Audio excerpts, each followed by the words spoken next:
अस्सलाम वालेकुम बच्चों, आज हम लोग डिस्कस करेंगे न्यूक्लियर ट्रांसम्यूटेशन। जब भी किसी न्यूक्लियस में से अल्फ़ा बीटा या गैमा रेज एमिट होती हैं तो ज़ाहिर है न्यूक्लियस चेंज हो जाता है, तो इसको न्यूक्लियर ट्रांसम्यूटेशन कहते हैं। इसको समझने के लिए राइटिंग बोर्ड की तरफ चलते हैं। राइटिंग बोर्ड में न्यूक्लियर ट्रांसम्यूटेशन को समझने से पहले ये दो टर्म जो है इसकी आपको बहुत अच्छी तरह समझ होनी चाहिए। सबसे पहले नंबर पे है मैस नंबर। मैस नंबर से मुराद number of proton plus neutron होता है और इसका सिंबल जो है वो ए है। दूसरे नंबर पे है चार्ज नंबर। चार नंबर से मुराद नंबर ऑफ प्रोटॉन होता है। चार नंबर से मुराद चार्ज पार्टिकल यानी कि नंबर ऑफ प्रोटॉन होते हैं, इसका सिंबल जी है। तो मैस नंबर में प्रोटॉन और न्यूट्रॉन दोनों होते हैं और जिसका सिंबल ए है, और चार नंबर में सिर्फ प्रोटॉन होते हैं यानी कि चार्ज पार्टिकल होते हैं जिसका नंबर जी है।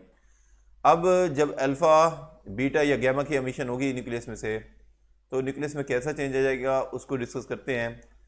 सबसे पहले तो अल्फ़ा के बारे में पता होना चाहिए। अल्फ़ा हीलियम पार्टिकल होते हैं। अल्फ़ा जो है वो बेसिकली होते हैं हीलियम पार्टिकल जिसका मैस नंबर जो है वो 4 होता है, चार नंबर 2 होता है। जब ये एक अल्फ़ा पार्टिकल अमिट होगा न्यूक्लियस में से, तो न्यूक्लियस में कैसे चेंज आएगा उसको डिस्कस करते हैं। फर्ज करें ये बच्चों हमारे पास एक पेरेंट्स एलिमेंट है जिसका मैस नंबर ए और चार नंबर जी है। जब इसमें से एक अल्फ़ा पार्टिकल अमिट होगा तो ज़ाहिर है जो मैस नंबर है वो 4 से लेस हो जाएगा, क्योंकि अल्फ़ा पार्टिकल का मैस नंबर 4 है। तो देखें ये जो नया डॉटर एलिमेंट है ये वाला, इसमें से जो मैस नंबर है वो 4 से लेस हो जाएगा और चार नंबर 2 से लेस हो जाएगा जब एक अल्फ़ा पार्टिकल अमिट होगा। तो किसी भी एलिमेंट में से जब कोई अल्फ़ा पार्टिकल अमिट होगा तो ज़ाहिर है उसका जो मैस नंबर है वो 4 से लेस होगा, चार नंबर 2 से लेस हो जाएगा। ये एक नया डॉटर एलिमेंट बन जाएगा। तो ये तो बच्चों है इसका जनरल एक्सप्रेशन। अब हम इसकी एग्जांपल की तरफ जाते हैं। रेडियम हमारे पास एक पेरेंट्स न्यूक्लियस है जिसका जो मैस नंबर है वो 226 है, चार नंबर 88 है। जब इसमें से एक अल्फा पार्टिकल यानी कि हीलियम पार्टिकल निकलेगा तो जो मैस नंबर है वो 4 से लेस हो जाएगा। 226 में से 4 लेस करें तो 2 बन जाएगा, और 88 में से 2 लेस माइनस करें तो 86 बन जाएगा। तो रेडियम से रेडान बन जाएगा, यानी कि न्यूक्लियस की नेचर ही चेंज हो जाती है जब कोई अल्फा पार्टिकल अमिट होता है। अब इसके बाद है बीटा पार्टिकल की एमिशन। बीटा पार्टिकल जो है वो आपको पता होना चाहिए कि इलेक्ट्रॉन को कहते हैं। अल्फा पार्टिकल मैंने कहा था कि ये हीलियम पार्टिकल होता है और बीटा पार्टिकल जो है वो इलेक्ट्रॉन होता है। इलेक्ट्रॉन का सिंबल यहाँ पर चार नंबर आपको पता है -1, और जो मैस होता है वो 0 ही लेते हैं। तो इलेक्ट्रॉन जो है उसका हमारे पास ये सिंबल होता है ये वाला। अब जब बीटा पार्टिकल अमिट होगा तो उससे न्यूक्लियस में कैसे चेंज आएगा। ज़ाहिर है मैस नंबर इसका 0 है।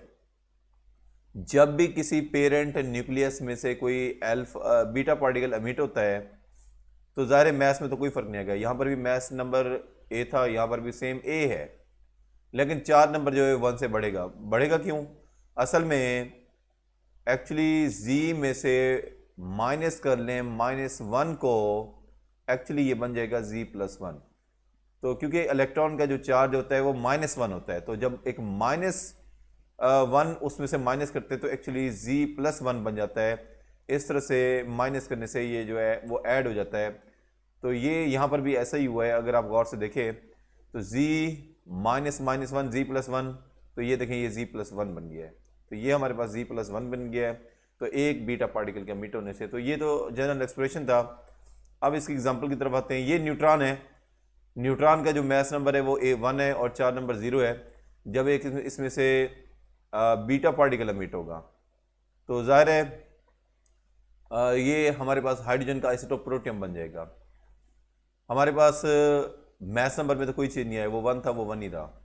और जो चार नंबर था वो एक जो है वो क्या हो गया, एक 1 में से 1 माइनस करेंगे तो वो 0 में से 1 माइनस करेंगे तो वो +1 बन जाएगा। एक्चुअली ये प्रोसेस ये हुआ 0 -1, तो ये सिंप्लीफाई करें माइनस प्लस होता है तो एक्चुअली +1 ही बन जाएगा।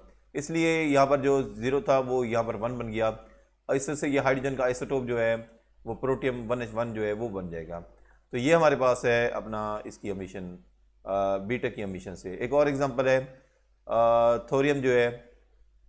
थोरियम जो है वो उसका मैस नंबर 234 होता है और उसका चार नंबर 90 है। जब इसमें से एक बीटा पार्टिकल अमिट होगा तो ज़ाहिर है जो नया प्रेक्टोटिनियम बनेगा उसमें से मैस नंबर में तो कोई फ़र्क नहीं है, चार नंबर 1 से इंक्रीज़ हो जाएगा।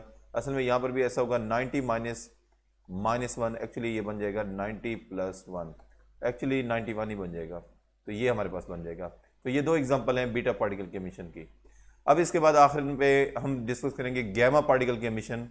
गैमा जो है वो तो फोटॉन होते हैं, याद रखें, गैमा जो है वो बेसिकली होते हैं फोटॉन्स। तो फोटॉन जो है उसकी एमिट होने से ना तो मैस नंबर में कोई फर्क आता है ना चार्ज नंबर में, सिर्फ फर्क ये आता है, ये यहाँ पर आप स्टार देख रहे हैं, स्टार यहाँ पर शो करता है कि एटम एक्साइटेड है। एक्साइटेड एटम में से जब एक गैमा फोटॉन यानी कि एमिट होता है तो वो नॉर्मल स्टेट में आ जाता है। तो ना तो मैस नंबर में फर्क आता है ना ही चार्ज नंबर में फर्क आता है। तो ये इस तरह से गैमा की एमिशन में न्यूक्लियस में कोई चेंज नहीं आता, जस्ट ये होता है अगर एक्साइटेड स्टेट में एटम है तो वो नॉर्मल स्टेट में आ जाता है। तो ये बच्चों हम लोगों ने यहाँ पर अल्फा बीटा और गैमा की एमिशन को डिस्कस किया। जब भी अल्फा बीटा या गैमा की एमिशन होती है किसी भी न्यूक्लियस में से, तो न्यूक्लियस में किस जो चेंज आता है इसी को हम लोग न्यूक्लियर ट्रांसम्यूटेशन कहते हैं। तो ये टॉपिक बच्चों आज यहाँ पर कंप्लीट हो जाता है। आज के लिए इतना काफ़ी है, बहुत शुक्रिया।